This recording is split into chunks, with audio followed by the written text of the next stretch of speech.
My name is Morgan Ellis, and at 34, I never thought I'd be standing outside my mother's 60th birthday party, uninvited. Mom and I were always close. At least, that's what I believed. Until my father looked me dead in the eye and said, "You're not on the list." Like I was some stranger trying to sneak into a celebrity event. I stood there, gift in hand, while my sister Brooke smiled from the doorway. Not a kind smile, a knowing one. And that's when I realized this wasn't an accident. Before we dive in, where are you listening from right now?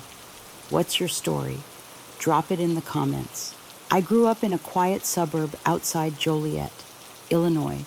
Middle child, middle of the road, middle of everything. My sister Brooke was the family's crown jewel, straight A student, captain of the debate team, prom queen, you name it. She stayed local, joined Dad's insurance firm, went to every Sunday dinner. Tyler, the baby, was sweet, funny, easy to like. He didn't have to try hard for attention. He just existed, and everyone loved him for it. And then there was me. If you flip through our family photo albums, you'll see exactly what I mean. Brooke front and center, holding a trophy. Tyler on Dad's lap with chocolate smeared on his face. Me, I'm the blurry one in the corner, half cropped out, holding the camera more often than I'm in the frame. But it wasn't always like that, not with Mom. Patricia Ellis was the one person in our family who made space for quiet people. She wasn't loud, didn't need to be the center of attention. But when I was younger, she made me feel like I mattered. I still remember coming home from second grade, crushed after finding out I wasn't invited to Melissa Anderson's birthday party. Dad's response was a dry, "Not everyone gets an invitation to everything, kiddo." But Mom. She sat down next to me on the carpet and started folding paper hats out of newspaper. We had our own party, just the two of us. She baked cupcakes, sang to me, even let me use the fancy plates from the high cabinet. "You're special in your own way, Morgan." She whispered that night, stroking my hair. Never forget that. When I was 12, I got third place at the science fair for a solar system diorama made out of foam balls and wire. Not first, not second, just third. But Mom framed the certificate and hung it on the hallway wall, right next to Brooke's wall of medals and ribbons. Dad took it down 3 days later, said it looked cluttered. Mom tucked it into the drawer of her nightstand. She never said anything about it, but I knew. She showed up when it counted, when friends bailed on my 16th birthday party to go to a cooler girl's house. She didn't say "I told you so." She drove me 2 hours into Chicago to see Wicked, bought me a sparkly headband, let me order dessert first, and made me feel like the main character just for a night. It's quality, not quantity, she told me as we split cheesecake under soft lighting. That goes for friends, too. Those were my anchors, proof that even if I didn't shine like Brooke or get doted on like Tyler, someone in that house really saw me. But everything started shifting after I left for college. Brooke stayed nearby, went to Northwestern. I went to Boston University, 15 hours away by car, and a world apart in values. Dad called it unnecessary distance, said I was being dramatic. "Are we not good enough for you?" he asked during my freshman Thanksgiving call. After college, I surprised even myself. I stumbled into tech operations, logistics, strategic planning. Turns out I was really good at it. I wasn't flashy, I wasn't loud, but I was efficient, and I made things run. By 34, I'd worked my way up to Director of Operations at Vertex Technologies, overseeing a department of 200 plus people. I managed budgets bigger than my dad's entire business.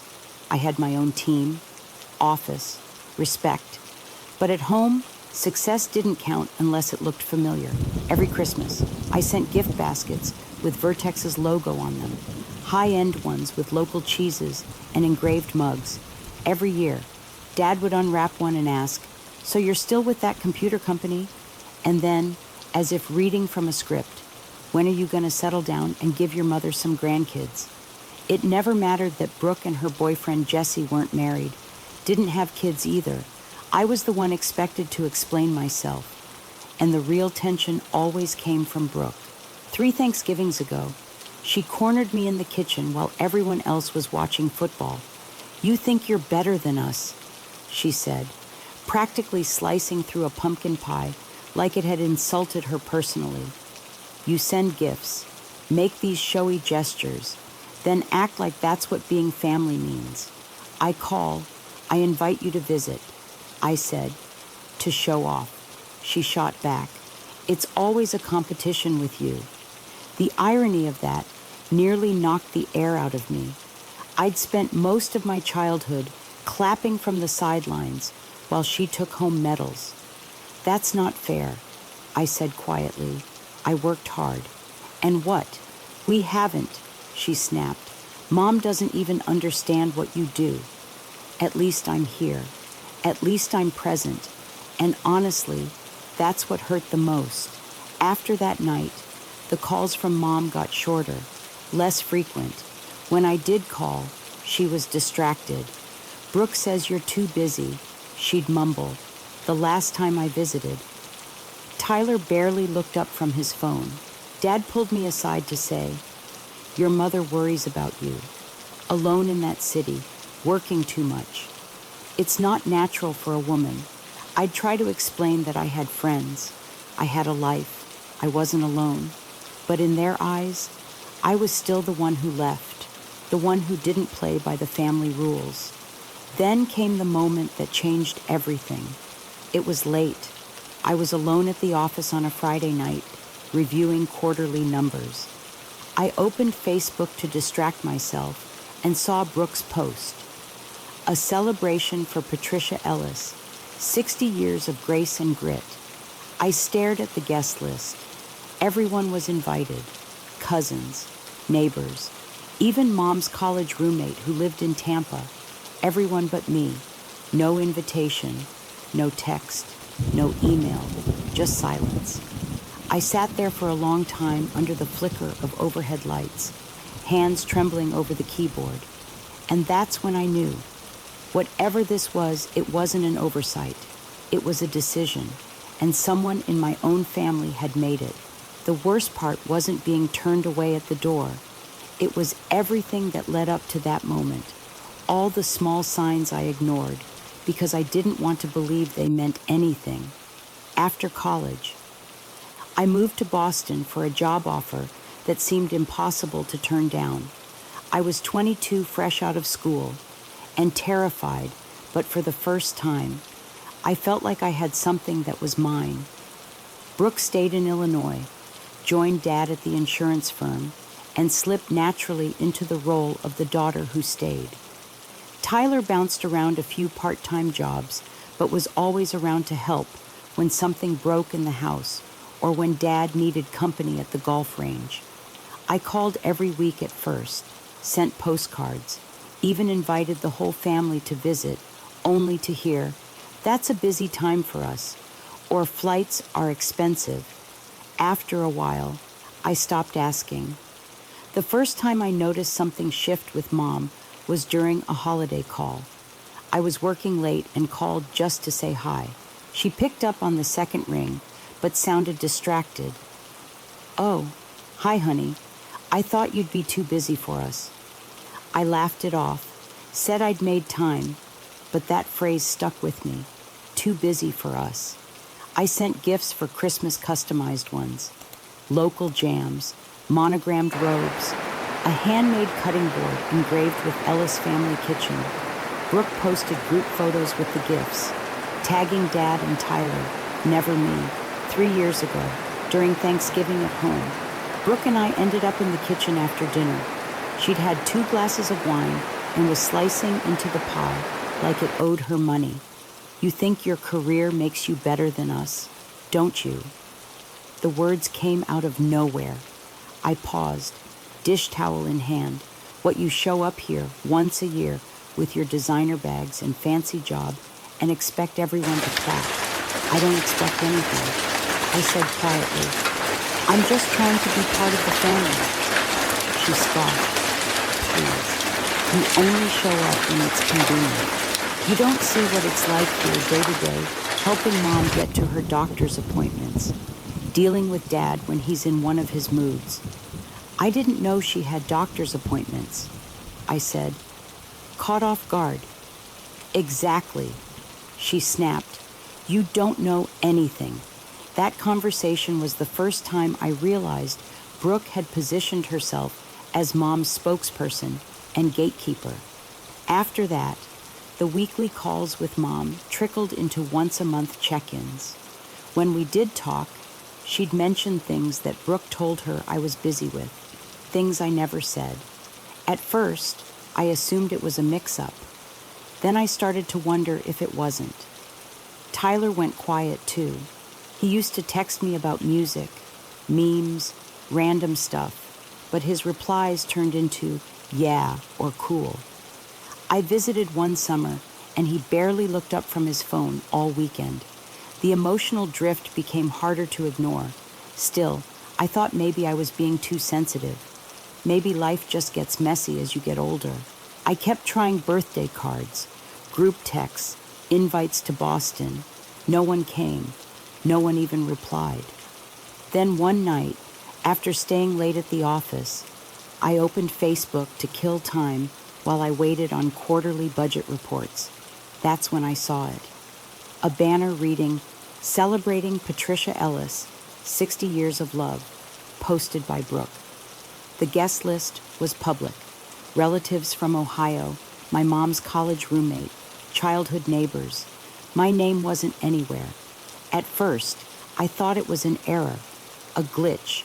Maybe Brooke had forgotten to tag me, but as I scrolled, the comments told a different story. Can't wait to see you all. Will Morgan be there? Just the core family, Brooke had replied. I stared at the screen, the hum of the janitor's vacuum in the hallway, the only sound in the office. The next night, I called Mom directly. It was late, but she used to stay up reading. Hey, I said softly when she answered. Morgan. She sounded surprised. Everything okay? Yeah. I just saw something on Facebook about your party. Oh, that. I didn't get an invitation, I said, trying to keep my voice level. Was that intentional? There was a long pause. Well, Brooke said you had a big project at work, the Singapore expansion, wasn't it? That's next month, I replied. I would have made time. She hesitated, then said, Of course you should come. I'd love to see you. It wasn't cold, but it wasn't warm either. I hung up, booked a flight that night, $2, $100 round trip, first class. I couldn't really afford it, but I didn't care.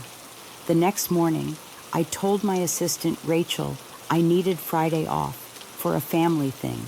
I said. She blinked. You're taking a day off for family. Don't sound so shocked. The days leading up to the trip felt like prepping for a client pitch, only worse. I spent hours finding the perfect gift, a vintage emerald brooch from an antique shop, just like the one Mom used to show me in her grandmother's jewelry box. I paired it with a premium spa weekend package, nearly $3,000 total, not to impress them, but to remind them I still saw her, still knew her. I found a dress sapphire blue, modest but stylish, silver heels, pearl earrings she gave me when I graduated college, and the night before the flight, as I packed, I got a text from Brooke Heard, you're coming. Just don't make this weekend about you.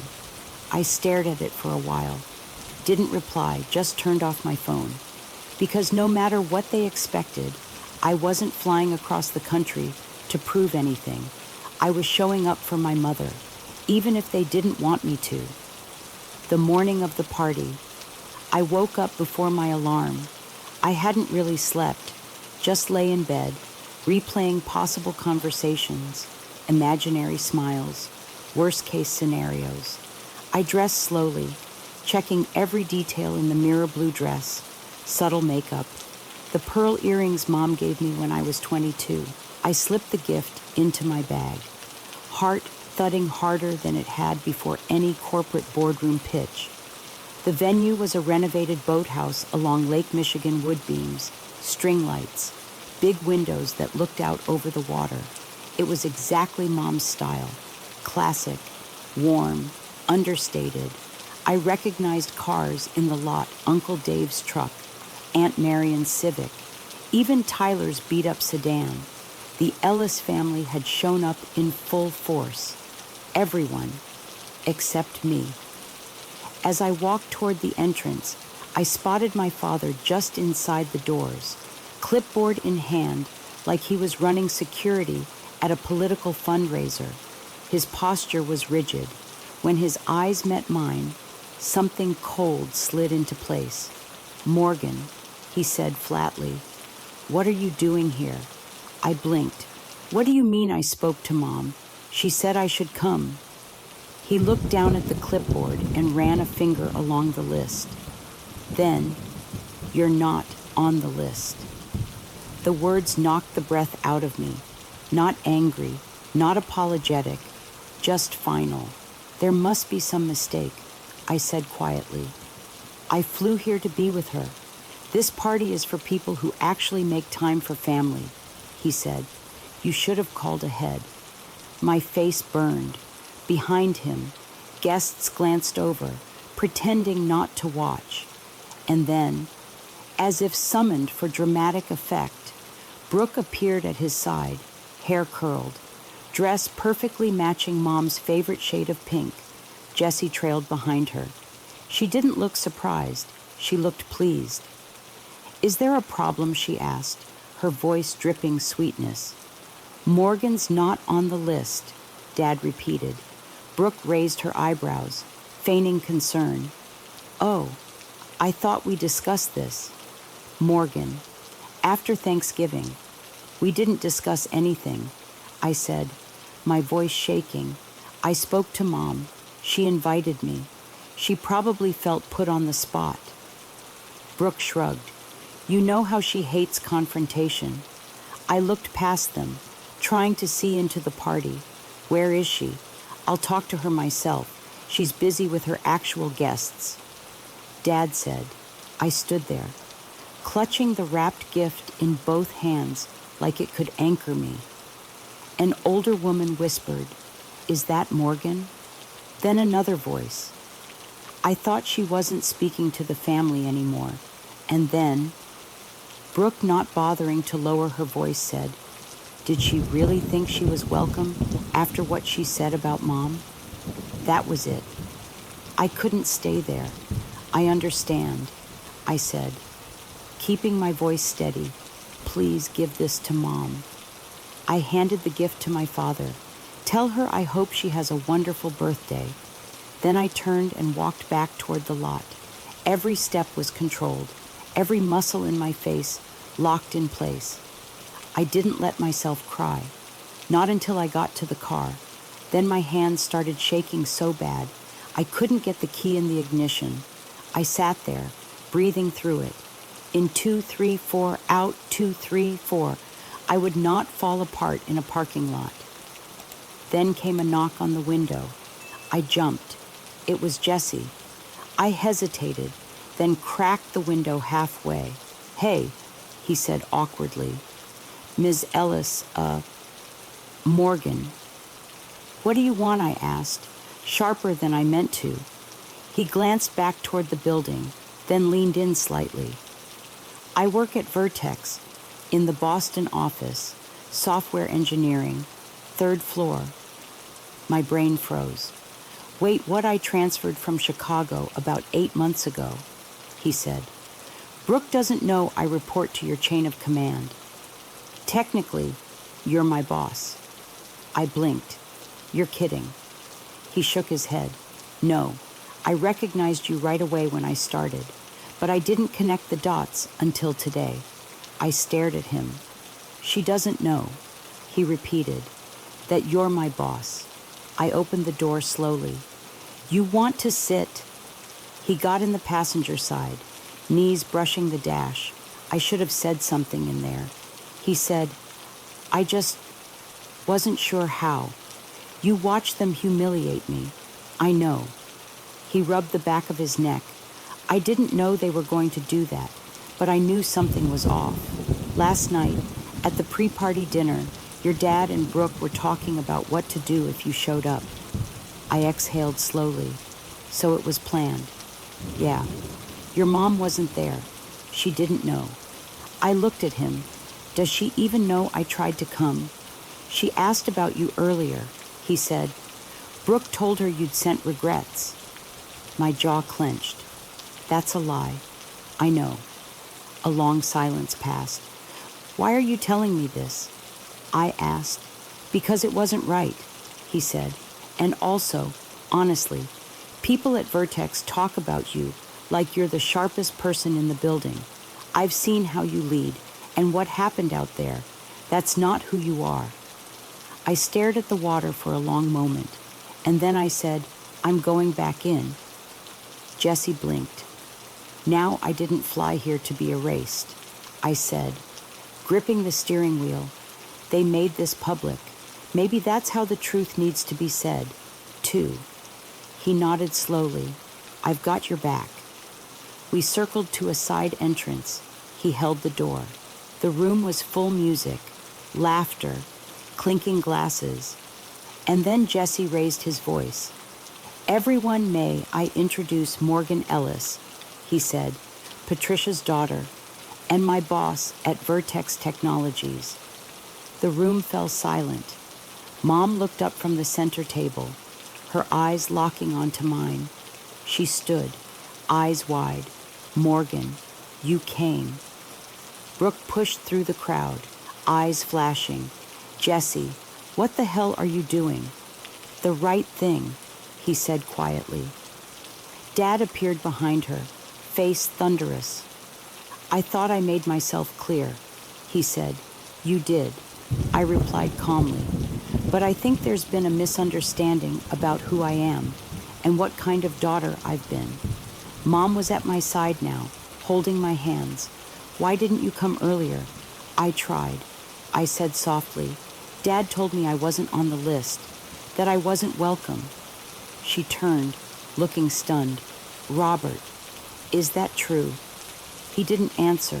I took a breath. Mom, I need to ask, did you really think I didn't want to be here? She blinked. Brooke said you were too busy with work, that you sent your regrets. I never said that. I replied. I flew here, took time off, bought you a gift. I wanted to be here, but they didn't let me in. Gasps rippled through the room. Brooke's face turned red. This isn't the time or place. No, I said, it is. Because this has been building for years. I've been painted as the one who left, who doesn't care. But I've called, I've invited you all, I've tried. I turned to Jesse. What did Brooke tell you about me? He hesitated. Then, that you were cold, career obsessed, that you called your mom unsupportive. Mom's face dropped. I never said that. I told her, that's not who I am, and it's not what I feel. For a long moment, no one spoke. Then Mom said, we need to talk, as a family. She looked around at the crowd. Everyone, please enjoy the food. My family needs a moment. She ushered us into a private room, and for the first time in years, the truth had a seat at the table. We stepped into a small side room, just off the main hall, the kind of space where coats get tossed and caterers take breaks. But for the next 30 minutes, it became a courtroom, a confessional, and a battlefield. Mom closed the door behind us. She looked at Dad first. Did you turn our daughter away at the door of my birthday party? He shifted in place, avoiding her eyes. I was trying to protect you. After Thanksgiving. After what she said. What exactly did she say? Mom pressed, calm but firm. In her words, not Brooke's. Dad blinked. She said we didn't support her, that she had to build everything herself. I nodded slowly. That's true, I did say that. But I never said I didn't love you. I never said you were unsupportive parents. I said I worked hard, and I did it alone. Brooke was standing stiffly beside Jessie, arms crossed. Mom turned to her next. And you, have you been keeping things from me about your sister? Brooke's face started to crack. You don't understand what it's like. Mom, she left.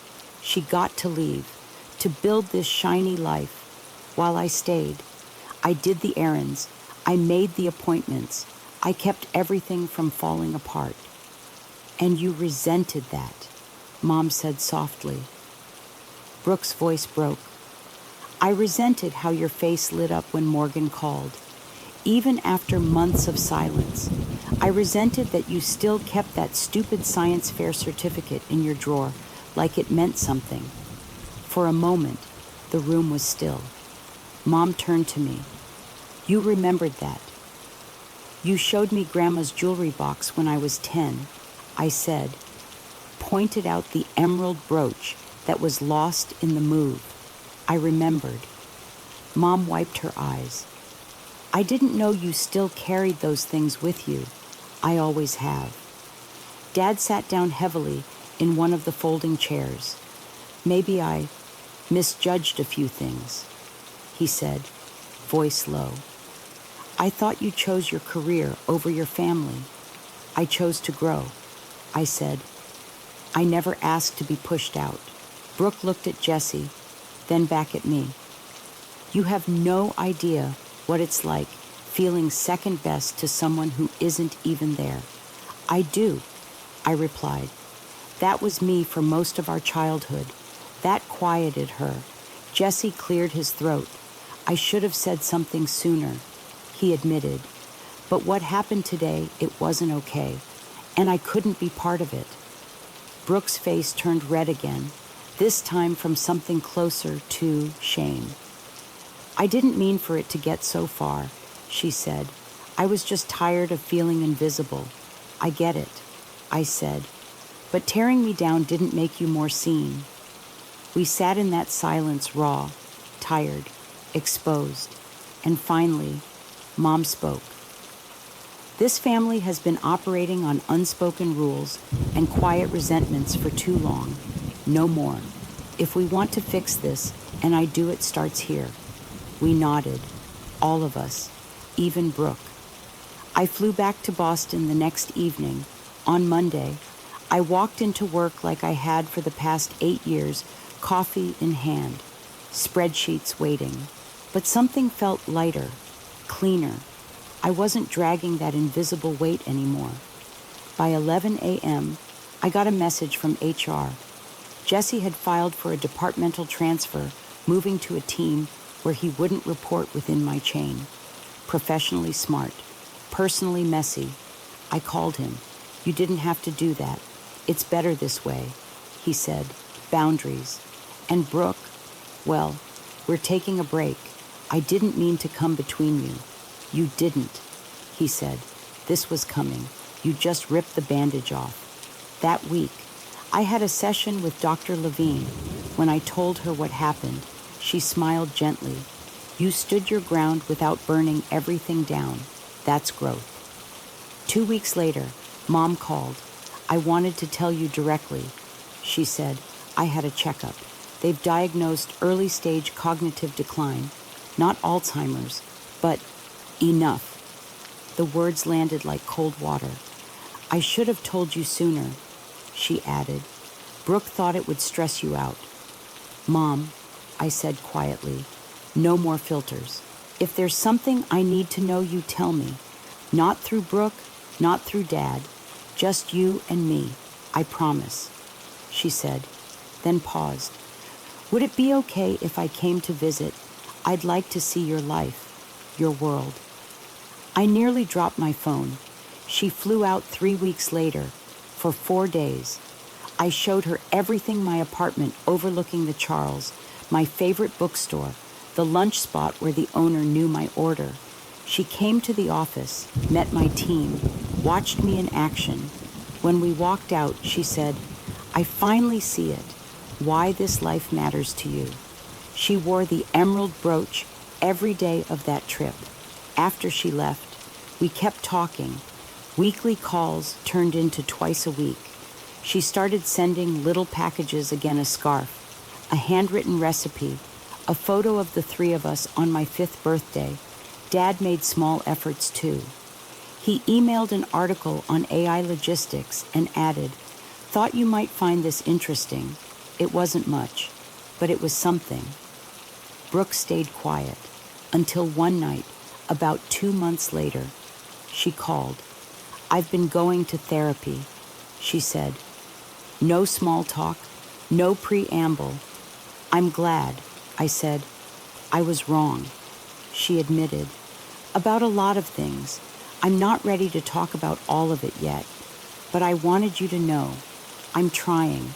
It wasn't an apology, but from her, it was huge. That fall, I hosted Thanksgiving in Boston. Mom came. Tyler flew out with his new girlfriend. Dad actually helped clear plates. Brooke didn't come, but she sent a basket. Inside was a card that read, "Hope dinner went well. Maybe next year." I stared at that card longer than I care to admit. At work, I got promoted to VP of Global Operations. More travel, more pressure, but also more purpose. When our CEO asked in my interview about a time I stood firm in personal conflict, I told her a cleaned-up version of the birthday story. She nodded and said, "That's why you're ready." I called Mom the minute I got the offer. "I'm proud of you," she said. "But more than that, I'm glad you didn't give up on us." "I almost did," I admitted. "But you didn't." "No, I didn't." Sometimes, being excluded from where you don't belong leads you to where you do. And sometimes, it takes standing at the edge of the family you thought you lost to finally see the path back in, even if it means rebuilding it, one honest conversation at a time.